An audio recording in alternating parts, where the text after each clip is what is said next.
eu queria começar trazendo alguns insights, algumas coisas assim que eu tenho pensado, que eu tenho refletido muito, sabe?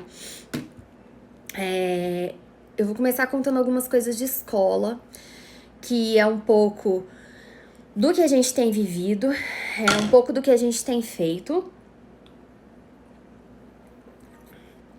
E a primeira coisa de escola que eu queria contar pra vocês é que nesse ano, como eu já falei aí, alguns podem saber, outros não, a gente mudou o Dioguinho de escola, tá? Dioguinho estudava desde os 2 anos e 5 meses numa escola.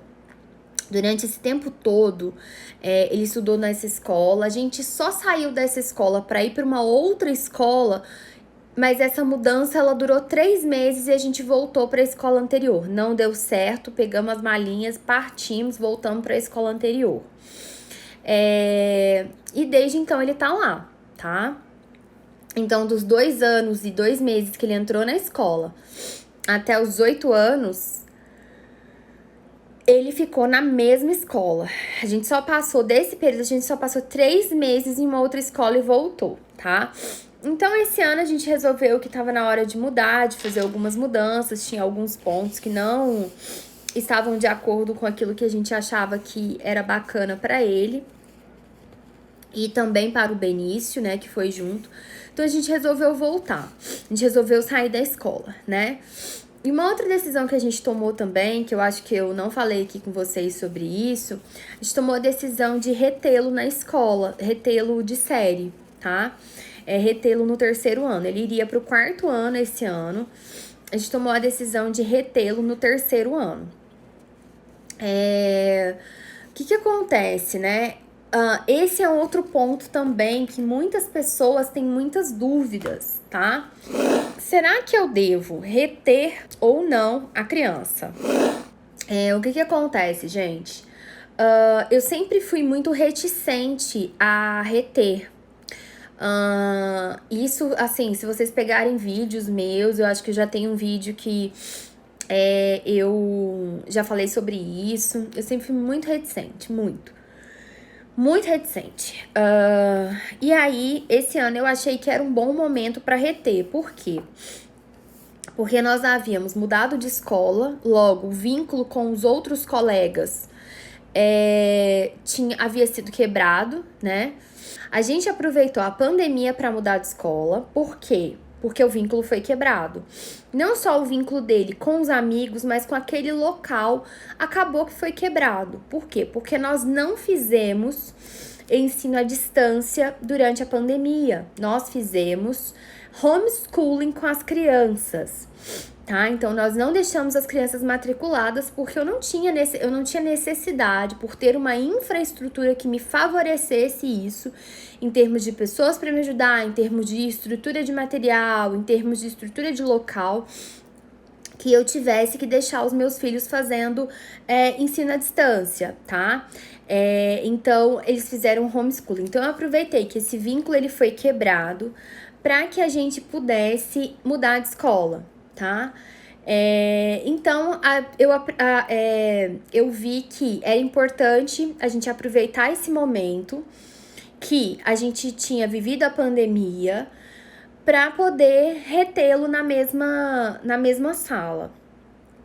No 3º ano, né? Ano passado ele tava no 3º, esse ano ele ia pro 4º. Então, ele foi pro 3º ano agora, quer dizer, ele continuou no 3º ano. A gente não fala isso claramente, assim, pra ele. Ele não tem essa noção, sabe? De que ele iria pro 4º. Ele meio que ano passado se perdeu ali, no caminho ali, porque ele se desvinculou do ambiente escolar. Ele não se desvinculou dos conteúdos, mas ele se desvinculou da escola, tá? Do ambiente escolar. Então, ele não tem essa noção de que ele tava no 3º, que agora ele tá no 4º, que ele continua no 3º.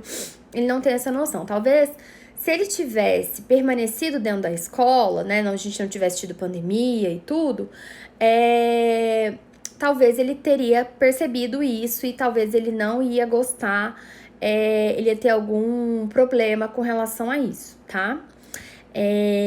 Então, a gente resolveu. O Diogo, ele tem muitos déficits, como muitas crianças com autismo, né? Eu até acabei de responder uma pergunta que era assim, né? Todos os autistas são muito inteligentes? E a resposta é não, né? Tanto que 65% deles têm deficiência intelectual, tá? Então, 65% das pessoas com autismo têm deficiência intelectual, dados aí de alguns estudos de pesquisa, inclusive eu tô elaborando na aula, no módulo Noções sobre Autismo, né, dentro da formação de ATs, quem é aluno aí já sabe disso, que tem um módulo de noções iniciais onde eu falo sobre o que é o autismo, sinais e diagnósticos, e tem uma parte de uma das aulas, que eu já não me lembro mais qual é, porque são tantas aulas, que eu falei justamente dos mitos no autismo. E um dos mitos é de que as crianças são extremamente inteligentes. Então, essa questão da deficiência intelectual associada, até entender sobre o que é a deficiência intelectual, né, de fato. Mas eu não me preocupo tanto com diagnósticos. Eu sempre, né, que me acompanha sabe que o meu foco, ele está. Quais são os comportamentos que a criança tem que estão em atraso? Quais são os comportamentos que a criança tem que precisam ser trabalhados? Outros que estão em excesso, né? E aí, para que a gente possa trabalhar isso, tá? Então, a gente optou, né, por fazer isso. Então, eu acho que isso é uma coisa que eu queria levar para vocês para refletir, tá? Essa questão de reter ou não o aluno, essa questão dos amigos, essa questão da mudança de escola. Então, assim, a gente tinha muito medo de mudar de escola, tanto que tudo isso que eu falei para vocês aqui, no momento que eu tava vivendo isso, foram os momentos que eu gravei os Descomplica-me, onde eu falei da escola ideal.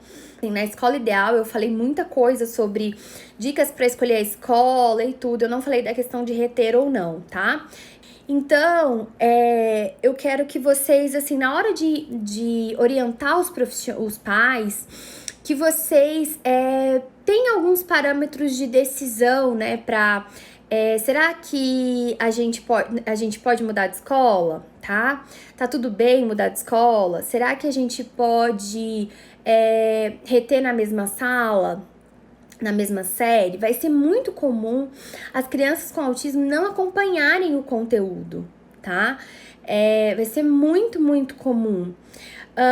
E outra coisa que eu também queria deixar vocês presentes é que estejam abertos e flexíveis à forma da criança acompanhar o conteúdo. Porque nem sempre a forma com que ela vai acompanhar o conteúdo vai ser igual. Muitas e muitas vezes vai ser bem diferente das crianças com desenvolvimento típico, tá? E eu vou citar um exemplo para vocês com relação a ser flexível e a parar as expectativas. O que é você ser flexível? Olha só, muitas crianças com autismo, elas têm problemas para escrever. Uma turminha de primeiro ano, já começa no primeiro ano, né? Uma escrita muito grande, as crianças escrevendo, copiando do quadro. Imagina no terceiro ano. As crianças copiam muito do quadro. Eu até sou um pouco contra essa questão de ficar copiando do quadro e tudo. Eu acho que a gente já passou dessa fase. Olha só, a gente precisa ficar atento a, por exemplo, o que é, né, nesse exemplo de ser flexível? O que nós estamos fazendo agora? Nós não estamos colocando o Dioguinho para escrever os conteúdos. Nós estamos colocando ele para digitar. Então, ele não está alfabetizado ainda. E a gente vê que a gente precisa... ele ainda tem mais capacidades ainda individuais, mais comportamentos individuais para que ele possa aprender, para que daí a gente possa desenvolver o processo de alfabetização dele. Então, ao invés da gente ficar deixando ele super irritado, ele escrevendo com uma letra gigante, e ele já fica irritado, já quebra o lápis, morde no lápis. Então, assim, é muito mais positivo que a gente não foque nesse momento na escrita, mas que a gente foque no conteúdo. Nós queremos que ele assimile o conteúdo que está sendo dado. Então, tem vezes, por exemplo, que ele responde oralmente a perguntas. E isso, gente, não é só com o Dioguinho, que é uma criança autista aí, não, mas muitas vezes, por exemplo, você tem crianças com síndrome de Asperger, né? Que eu já gravei lá um Descomplica-me sobre síndrome de Asperger, que elas têm extrema aversão à escrita, tá? Não adianta só usar a folha maior, aumentar a linha, nós já tentamos várias estratégias, tá? Então, não é só isso, não, o buraco ele é mais embaixo. Então, muitas crianças com síndrome de Asperger, por exemplo, que muitas vezes são extremamente inteligentes, até têm áreas de interesse até acima da média, muitas crianças, adolescentes, muitas vezes têm muitos problemas comportamentais vindos por causa da escrita, do problema para escrever. Então, olha o tanto que isso a gente precisa repensar e rever o que é prioridade, o que é objetivo. Por isso que eu falo, esteja aberto, esteja flexível, e isso vale para as escolas. Muito grande, tá? Então, esse ano nós estamos colocando ele para digitar as respostas, e algumas vezes ele fala oralmente, mas a gente não coloca ele para copiar do quadro, seja digitando, seja escrevendo, óbvio que não, porque ele não tem capacidade para isso, tá? Ele não tem repertório suficiente para isso. Então, aí você fala assim, nossa, Michele, mas aí ele não vai escrever, meu Deus, que não sei o quê. Gente, olha, eu gostaria que ele escrevesse. Então, assim, a gente coloca ele pra desenhar, a gente coloca ele pra pintar, essas coisas. Fazer trabalhos de arte, tudo, né? Até porque tem essa disciplina na escola e ele adora trabalhos manuais. Mas pra mim é mais importante que ele adquira o conhecimento do que na forma como ele vai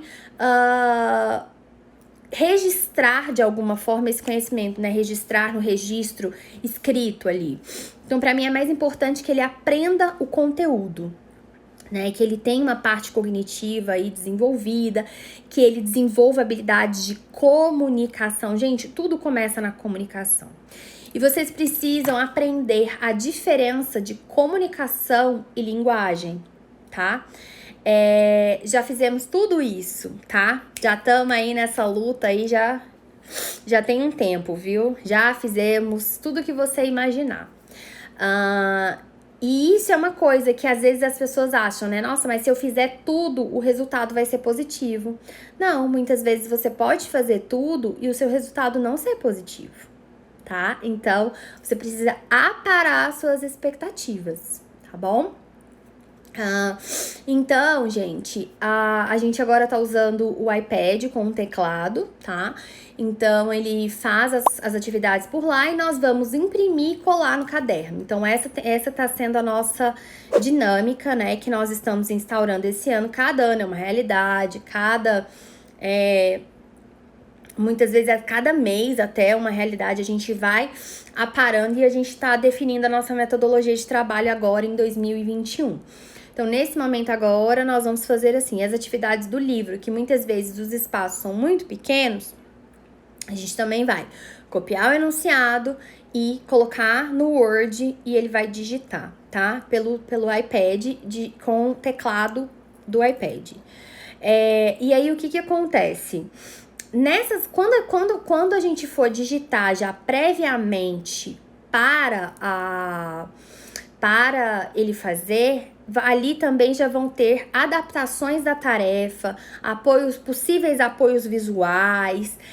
Nós já vamos deixar o material preparado e organizado para que aquilo possa estar pronto para a AT da escola, para que ela possa dedicar o tempo maior para estar com ele, para estar fazendo a atividade, interagindo com ele, do que fazendo demandas administrativas, de ficar copiando coisas do quadro e etc.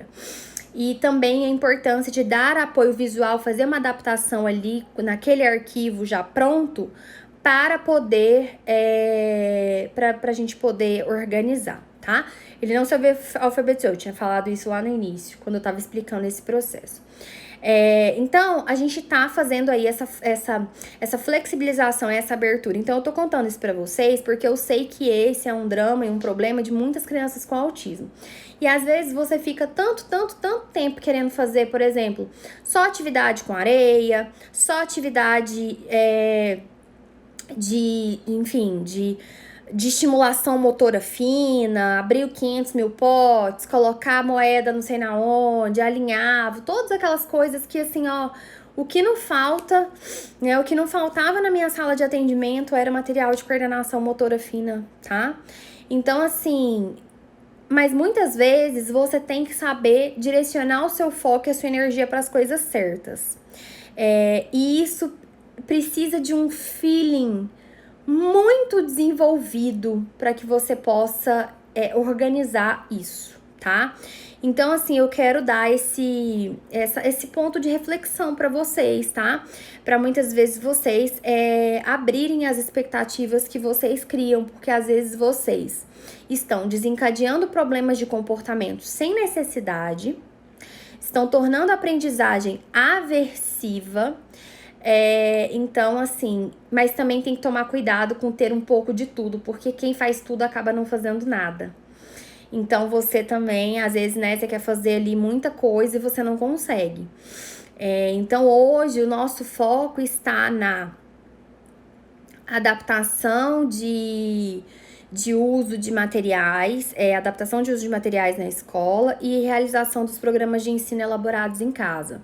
Então, ele faz os programas de ensino de manhã e à tarde ele tá na escola, tá? Então, são coisas que a gente vai aparando aí constantemente.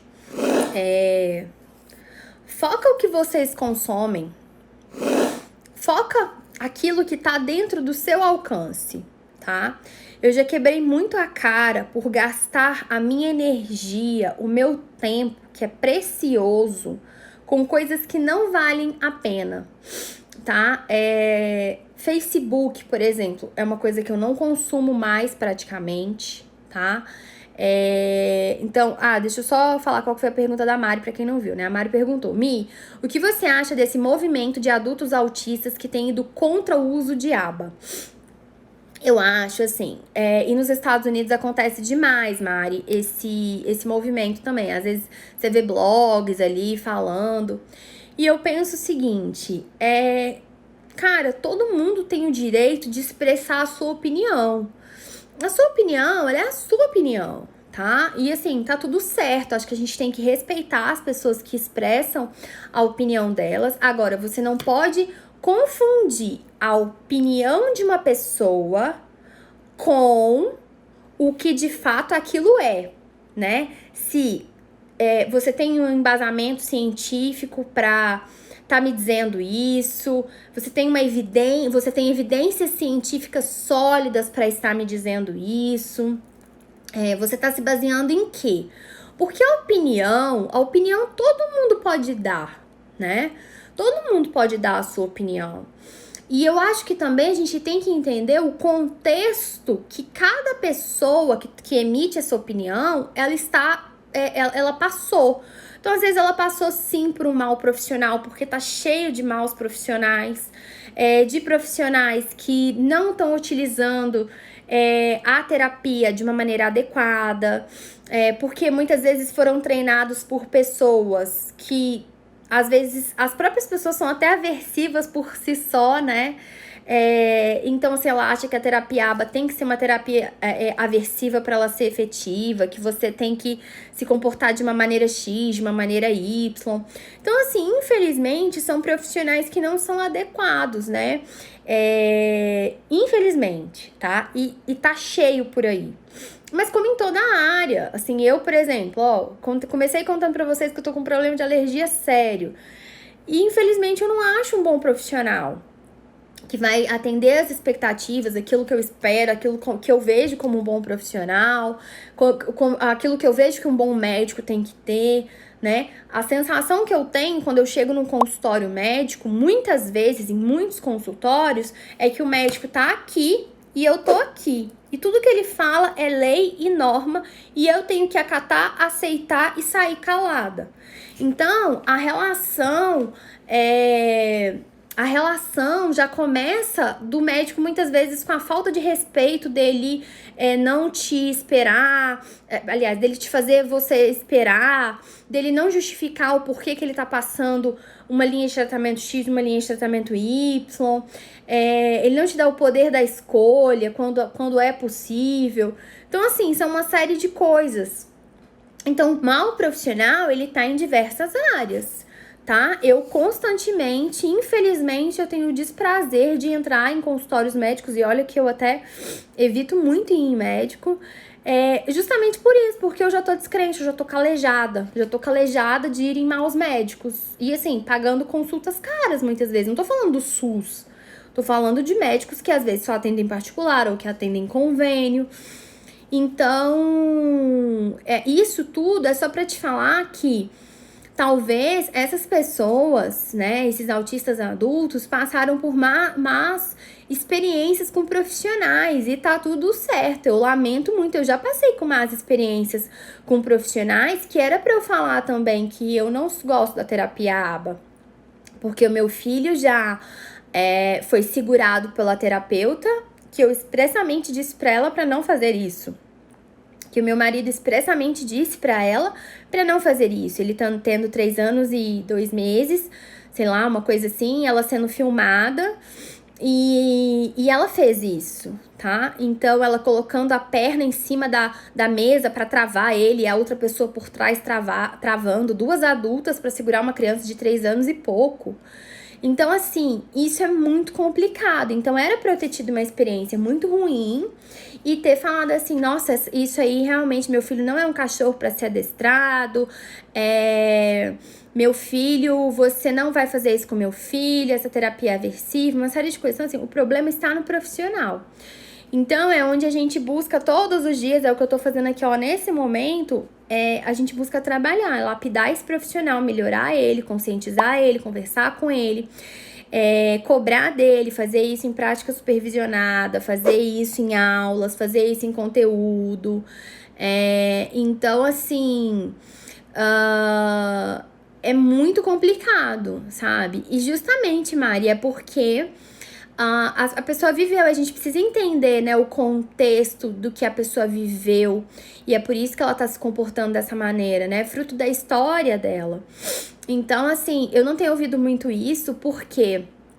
Porque ela... eu não tenho, assim, me atentado muito a essas fontes, sabe? Assim, eu tenho buscado fazer meu trabalho e focar nisso. E, assim, muitas vezes eu não vou nem pra tentar dissuadir a pessoa. Então, assim, sei lá, às vezes ocorre muito em grupo de discussão do Facebook sobre essas coisas. E aí tem muitos autistas adultos que às vezes estão nesses grupos e eles emitem a opinião deles. E aí vem um profissional muitas vezes e discorda, né? E aí aquilo vira uma guerra, vira uma briga na rede social. Então, assim, eu acho que cada um usa o seu canal para expressar a sua opinião, aquilo que pensa, aquilo que acha, instaura as suas regras. Então, por isso, assim, que eu opto, por exemplo, por não consumir de grupos de Facebook, assim, os que eu não saí porque eu esqueci, porque me dá preguiça de ficar saindo, mas eu saí de muitos. Eu praticamente não consumo mais Facebook.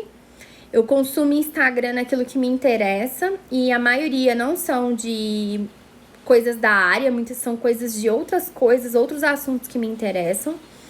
E uma outra sacada que eu também posso dizer pra vocês é a formação desse profissional. Toda vez que você fica muito bitolado, talvez você vai se tornar um profissional não muito bacana. Então, se você ficar muito bitolado no mundo da análise do comportamento, talvez também você não vai ser um profissional muito bacana, porque tem coisas da área que eu também não concordo.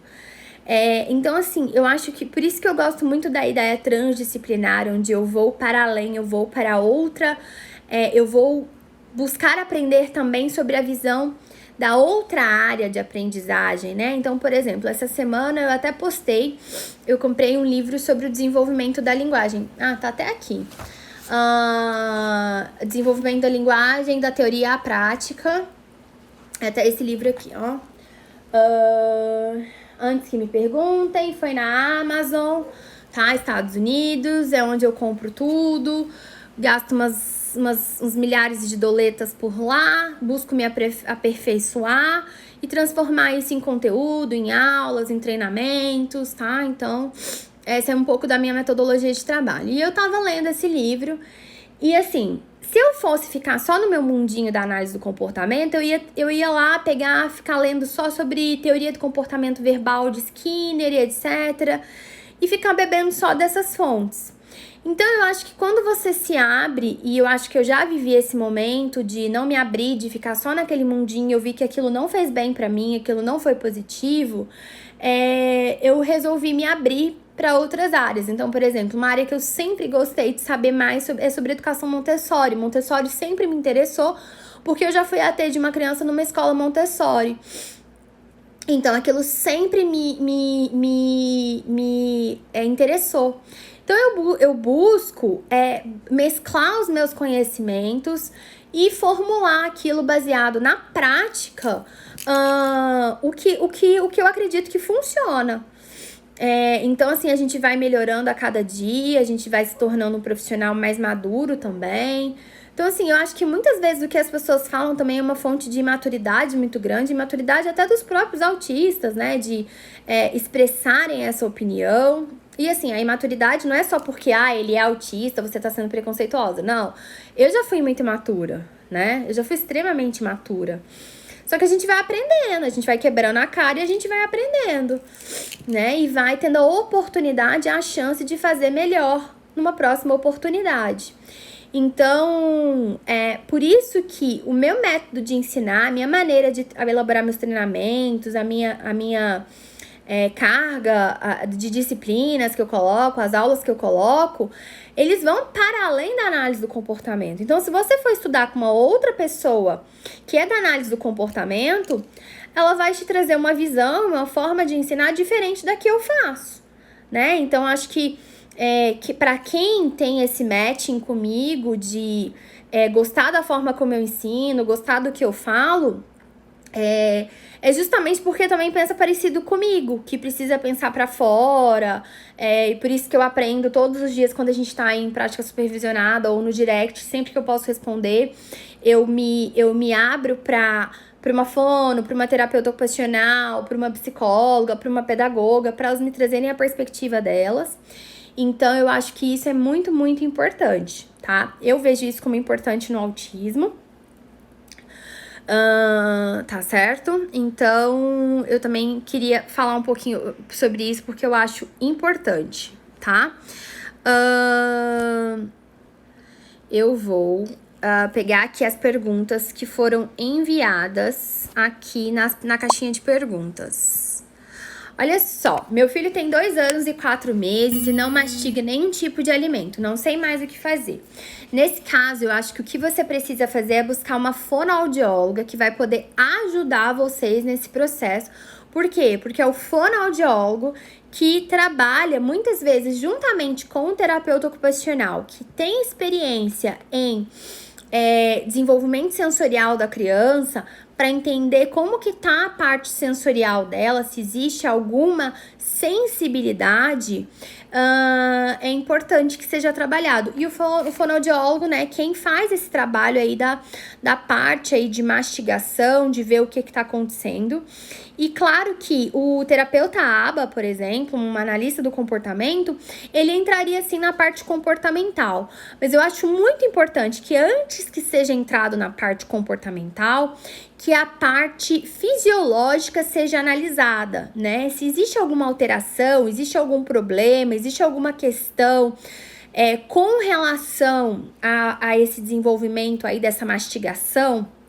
Então, eu sempre gosto de pedir a opinião do especialista, porque a gente, assim, tudo é um comportamento, tem uma série de coisas, mas existe uma coisa que é o desenvolvimento fisiológico da pessoa. E é o fonoaudiólogo, né, que vai trabalhar nessa parte E eu acredito que junto com ele, também, muitas vezes entra o terapeuta ocupacional, mas não é qualquer terapeuta ocupacional, tá? Muito embora, eu até respondi, acho que foi até essa semana, acho que até que foi hoje, sobre desenvolvimento, questão sensorial, só TO trabalha. E eu disse que não, porque o desenvolvimento sensorial faz parte do desenvolvimento infantil. Qualquer profissional que trabalha com criança precisa entender do desenvolvimento sensorial da criança. Estimulação sensorial, desenvolvimento sensorial é diferente de terapia de integração sensorial, que aí sim precisaria de um terapeuta ocupacional que tenha qualificação para isso, porque também não basta ser só um terapeuta ocupacional. Só isso não te valida, né, pra essa questão. Vamos lá, eu vou responder as perguntas e aí eu já vou ver aí quem quiser me mandar uma solicitação já, tá, pessoal? Pra poder tirar dúvida aqui comigo ao vivo. 2 anos e 3 meses, entende tudo, fala palavras soltas, algumas frases, mas não responde perguntas. Então, eu buscaria, se essa criança, ela tem um atraso, aqui ela tem um atraso, ela não preenche os marcos do desenvolvimento da linguagem. Eu recomendaria olhar, porque às vezes o que você traz é aquela queixa que mais tá te incomodando, mas às vezes existem mais coisas por aí que às vezes você não enxergou. Então, dá uma olhada para saber nas questões do autismo, se você vê que tem alguma outra característica, tem uma série aí de IGTV falando sobre isso, busca marcar um neuropediatra para ver a opinião dele, tá? E torce para ser alguém bom que possa te dar uma orientação assertiva. Paralelo a isso, se possível, busque uma fonoaudióloga que vai fazer uma avaliação aí. Só com esses dados que você me trouxe aqui, essas seriam as minhas primeiras orientações. Agora, pode ter mais coisas aí que as orientações, elas mudariam, mas haja logo, tá?